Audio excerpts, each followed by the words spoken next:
你每天或许都有一个习以为常的动作，把吃不完的菜留到下一餐，再次加热后继续吃。看似节俭又便利，但你可能不知道，某些常见食物经过反复加热后，竟会悄悄变质，对健康造成潜在伤害。今天我们就深入揭开真相，有5种食物千万不要反复加热，因为这样吃最伤身。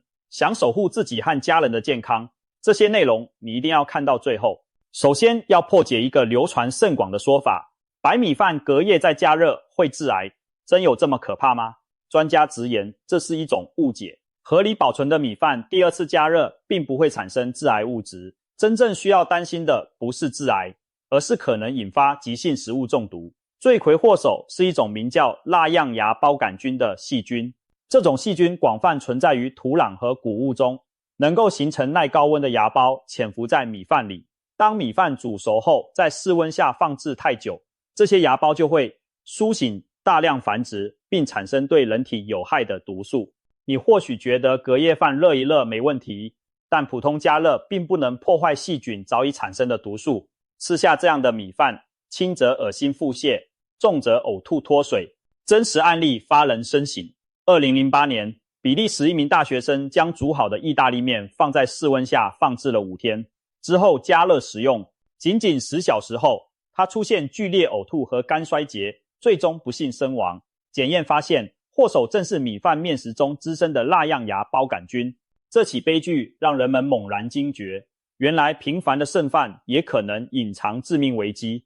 当然，一般家庭中剩饭不至于放置这么久，但这提醒我们千万不要让米饭在常温下久放。吃不完的饭应尽快冷却后冷藏，隔天再充分加热至冒热气再食用，而且最好在隔天内吃完，不要反复一再加热。同时也澄清，米饭本身并不会因为2次加热直接生成什么可怕的致癌物。网传的加热产生丙烯酰胺，在正常加热米饭时并不容易发生。我们真正要注意的是细菌滋生和毒素累积。因此，与其担心致癌，不如务实一点，该丢就丢，别让一锅饭变成细菌的培养皿，省下一点饭菜却把健康搭进去，就太不值得了。既然白米饭本身不会直接致癌，那么有哪些食物才是专家提醒最不适合反复加热隔夜再吃的呢？下面我们就一一揭晓这5大黑名单，请特别留意，因为你很可能每天都在犯。1. 绿叶蔬菜，营养流失与亚硝酸盐的隐患。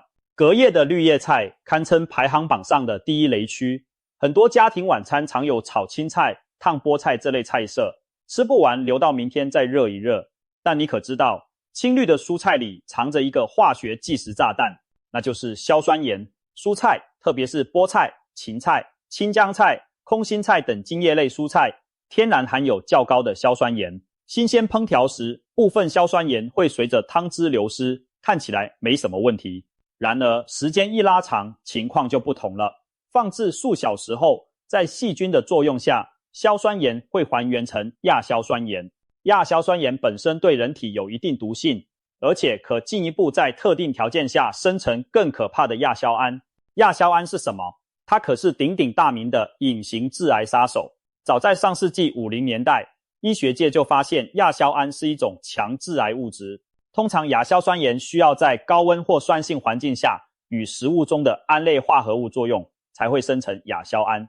例如，在我们胃里，强酸环境加上食物蛋白分解产生的胺类，就有可能让亚硝酸盐变身为亚硝胺。长期摄入高含量的亚硝胺，会增加胃癌、食道癌等风险。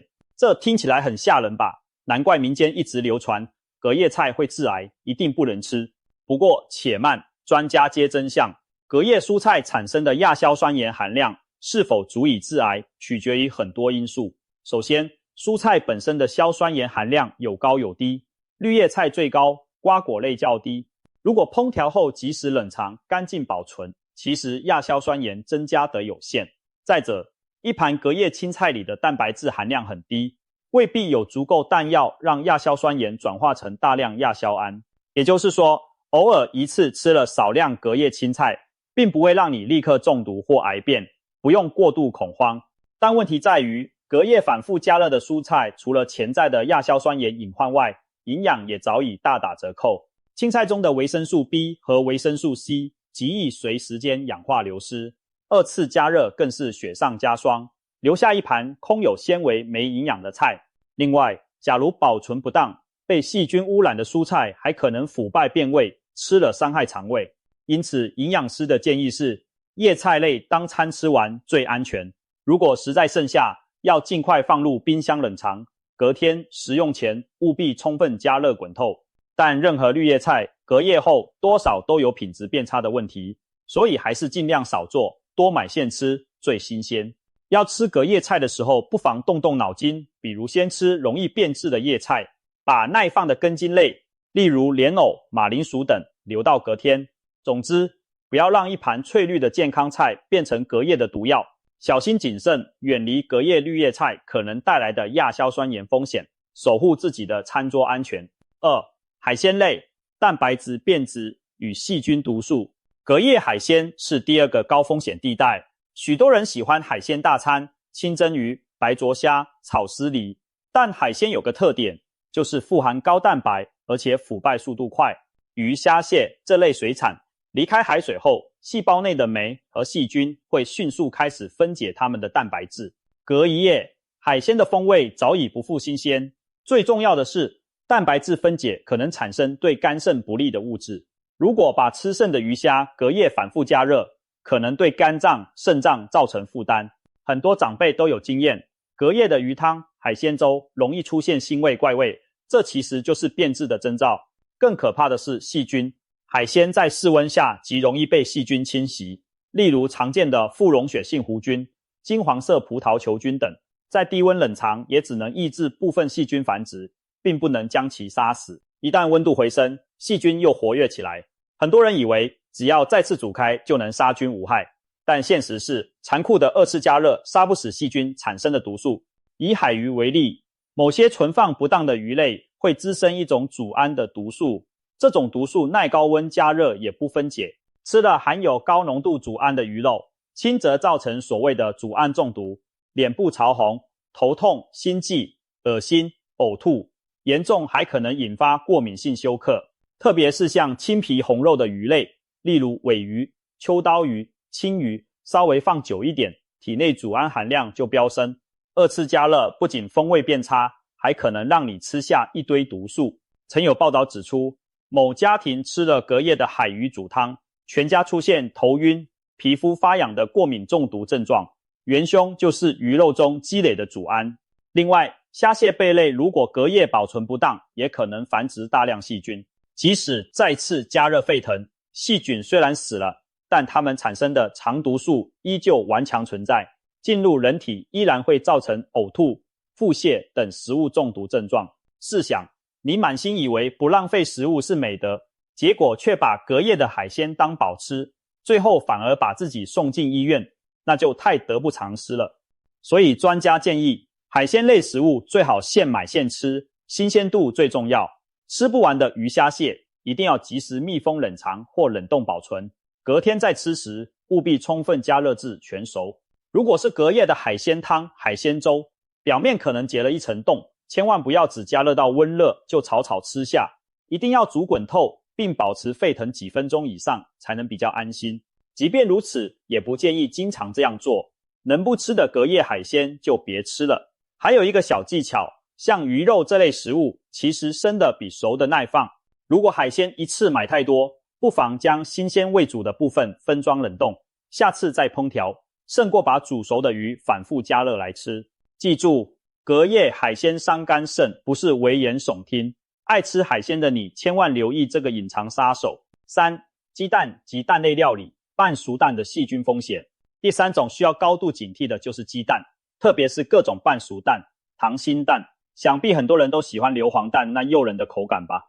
溏心蛋搭配拉面，温泉蛋拌沙拉，煎荷包蛋撒点酱油膏，想到都流口水了。然而美味的背后潜藏着危机，沙门氏菌。鸡蛋从母鸡体内产出时，可能已经被沙门氏菌污染，尤其蛋壳上经常带菌，如果煮得不够透，蛋黄仍呈半液态，那么首次烹调时可能就有顽强的细菌幸存下来。这些漏网之鱼在蛋液中休眠着，等待时机卷土重来。当这颗溏心蛋被放凉，摆在室温下时，蛋里富含的营养和水分简直是细菌天堂，沙门氏菌会迅速繁殖。如果隔几小时或隔夜，你再随便回锅热一下吃掉，表面看蛋黄凝固了，温热了，但其实内部可能没有完全达到杀菌温度，通常70度以上。结果呢？你很可能把一大群细菌活生生吃进肚子。沙门氏菌感染可不是开玩笑的，一般症状包括剧烈的腹痛、呕吐、腹泻，有时还会发烧，严重脱水需要送医治疗。在台湾也曾发生过沙门氏菌引发的食物中毒事件。2018年嘉义有摊贩贩售含生蛋的法式吐司，就因保存不当造成数十人上吐下泻，其中一名硕士生不幸丧命，教训非常惨痛。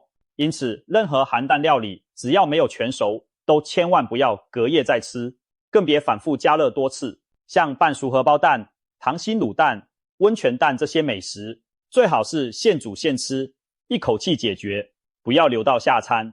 假如真的剩下没吃完，也一定要尽快冷藏，且再次食用时务必要完全煮熟煮透，蛋黄变硬才算安全。即便是全熟的蛋，隔夜再热，口感也会变得又老又干，营养价值下降。例如炒蛋、煎蛋放凉后蛋白质结构会变紧，二次加热后口感又硬又柴，营养流失不少。所以与其吃让人失望的橡皮蛋，还不如每次少煮一点，够吃就好。值得一提的是，除了鸡蛋本身，很多以蛋为基底的菜肴也需注意。比方说蛋炒饭、蛋花汤这类，隔夜后同样有滋生细菌的风险。还有蛋糕、布丁等含大量鸡蛋和奶的甜点，保存不当也容易坏。如果发现气味或外观异常，就千万别舍不得，立即丢弃才对。总而言之，蛋类是培养皿，隔夜需小心。专家提醒我们，鸡蛋富含蛋白质又含水，简直是细菌的完美培养基。因此，蛋类煮熟后应尽快吃完，尽量不要二次加热。这句话请你好好记住，别因一颗小小的鸡蛋让自己吃尽苦头。4. 菌菇类鲜嫩滋味，不在细菌霉菌潜伏。香菇、金针菇、杏鲍菇、草菇，各种菇菌类食材因美味和营养价值高，深受大家喜爱。但你知道吗？菇菌类隔夜后也榜上有名，属于最不建议重复加热的食物之一。这是为什么呢？原因有几个。首先，菌菇本身含有较多的硝酸盐，和叶菜一样，菇类在煮熟放置过程中也可能产生较多亚硝酸盐。再次加热后，亚硝酸盐进一步转化为有害的亚硝胺，增加健康风险。虽然偶尔吃一次隔夜香菇不至于立刻中毒，但长期大量摄取反复加热的菇类，对肠胃也不是好事。其次，更大的问题在于微生物繁殖。新鲜菇类非常容易受霉菌和细菌污染。你可能注意过，买回家的鲜香菇隔2-3天就会发霉长毛，这说明菌菇对保存条件要求很高。熟的菇类如果放在室温，一段时间后就会成为微生物狂欢场，特别是在温暖潮湿的环境下，细菌几乎是指数级增长。冷藏虽能暂缓其事，但一旦取出回温，又会死灰复燃。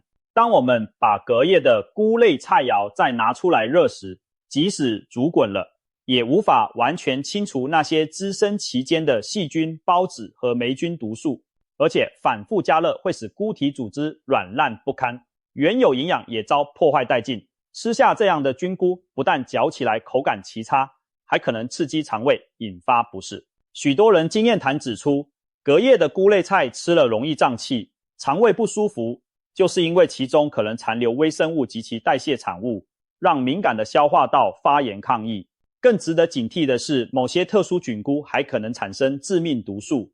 这里要特别提到一种常见食材，黑木耳或银耳。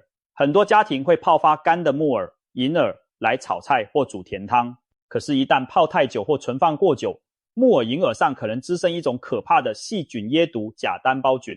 这种细菌会产生一种剧毒的代谢物，名叫米酵菌酸。米酵菌酸的毒性非常猛烈，对人的肝肾和神经系统都有毁灭性打击。更恐怖的是，100度高温煮也煮不烂它，也就是说，这毒素耐热不分解。近年来，多起由变质木耳引发的中毒事件中，都有患者因误食含米酵菌酸的木耳而肝衰竭死亡，死亡率极高。因此，泡发的木耳、银耳务必当天吃完，千万不要因为节省而把泡了一天的木耳隔夜下锅或隔夜再热，一旦滋生了这种毒素，后果不堪设想。听到这里，你也许冒出一身冷汗，原本养生的银耳汤、爽脆的草菇，居然暗藏这么多风险。别急，还是那句话，关键在保存和处理方式。一般的香菇、金针菇类，若不得已剩下，要迅速冷藏密封，并在24小时内吃完，再次加热，要彻底煮透。中途千万别嫌麻烦，半生不熟就端上桌。如果发现菇类菜肴闻起来发酸、有异味，那多半是坏了，绝对不要心存侥幸继续吃。另外，干货木耳、银耳一次少泡一点，吃多少泡多少。一旦泡发后没煮完，也请扔掉，多贵都不能拿生命开玩笑。总而言之，菌菇类隔夜风险多，贪图便利省那一点点剩菜，可能换来身体的巨大代价。5. 油炸食品和其他加工品反复加热的油脂危机。最后要提醒的是，油炸类食物以及某些加工熟食，这类食物在2次加热时也暗藏杀机，尤其对中老年人的心血管和代谢健康非常不利。先说油炸物，不管是酥脆的炸鸡、薯条，还是香口的天妇罗、春卷，这些美味在第一次高温油炸时，其实就已经产生了部分对健康不好的物质。反复使用的高温食用油中含有氧化脂质，吃下肚会增加体内的炎症反应。而如果把吃剩的油炸食物再度加热，可能进一步产生丙烯酰胺等有害物。丙烯酰胺是国际公认的疑似致癌物。高温下淀粉类食物，如马铃薯、面粉、果粉，会产生这种物质。第一次炸薯条就已经让丙烯酰胺含量上升，再隔夜回锅炸或烤，无异于火上浇油。长期摄入过量丙烯酰胺，被认为和神经损伤及癌症风险升高有关。另外，反复加热后的油脂会产生反式脂肪和聚合物，这些都会损害心血管健康，增加坏胆固醇水平。你或许也注意过，隔夜的杂物即使重新加热，口感也一去不复返，外皮软湿不酥脆，内里干柴油腻，完全失去了刚出锅时的诱惑。所以无论从健康还是美味角度考量，油炸类剩菜实在不值得再吃。再谈谈加工熟食，例如咸鱼、腊肉、卤味、火腿这类食品往往含有较多的盐和硝酸盐作为防腐剂。本来它们在适量食用下是安全的，但如果烹煮后放置过久，硝酸盐可能被还原成亚硝酸盐，反复加热更可能使其中的亚硝酸盐含量升高，长期过量摄取，对健康非常不利。此外，卤牛肉、卤蛋、烧鸡这类熟食如果放太久，很容易细菌超标，即使再次滚煮，细菌死了，内产生的内毒素却还在，吃了依然有中毒风险。再者，一些含奶油和蛋的甜品，如蛋糕、提拉米苏等，隔夜后细菌、霉菌滋生迅速，再加热也无补于事，反而破坏口感。所以像生日蛋糕、鲜奶泡芙这些，切记不要流出来，在室温下过夜，吃不完就冷藏密封。好了之后，也不要试图微波加热吃，直接冷食或丢掉为妙。讲了这么多，你可能会想，是不是所有剩菜都不能吃？其实倒也不必因噎废食。我们强调的是，以上5大类食物特别容易在反复加热后产生健康隐患，最好避免隔夜或多次加温使用。而对于其他种类的饭菜，如果能做到正确保存和充分加热，偶尔吃一次隔夜菜未必会出什么大问题。重点在于掌握原则，该冷藏的一定要尽快冷藏，低温能抑制绝大多数细菌繁殖。再次加热时务必要热透，也就是中心温度达到70度以上，保持至少2分钟。如果只是微波叮一下温温的，那反而可能帮了细菌的忙，让存活的微生物更加猖獗。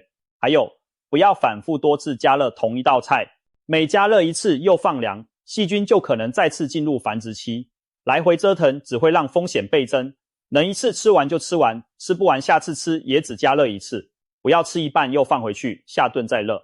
在生活中，我们难免有剩菜剩饭的时候，勤俭节约固然是美德，但健康更重要。与其担心浪费食物，不如从源头上精打细算，采买适量，烹调适量，尽量不剩菜。如果真的有剩菜，也希望通过今天的分享，让你知道哪些能吃，哪些不该吃。专家揭示的真相是，很多所谓隔夜变毒的说法有些夸张，但背后的健康风险确实存在。我们需要做的是理性判断，提高警惕，别让日复一日的小习惯悄悄损害了身体。一餐的新鲜美味换不来一辈子的健康，但长期良好的饮食习惯却能让你远离很多病痛。结语：下次当你面对冰箱里那盘隔夜菜时，问问自己，省这一口钱值不值得？如果那盘菜正属于我们今天说的5种最伤身隔夜菜，劝你三思而后行。为了你和家人的健康，还是丢掉重做或干脆不吃才是最明智的选择。毕竟预防胜于治疗，新鲜卫生的食物永远是健康饮食的首选。希望今天的深入探讨能帮助你避开每天都可能犯下的饮食错误，守护健康，从改变这些小习惯开始。祝大家都能吃得安心，吃得健康，再也不用为隔夜菜到底能不能吃这个问题困扰。让我们一起告别那些反复加热的伤身美味，用最新鲜的食材和正确的方式，好好善待自己的身体。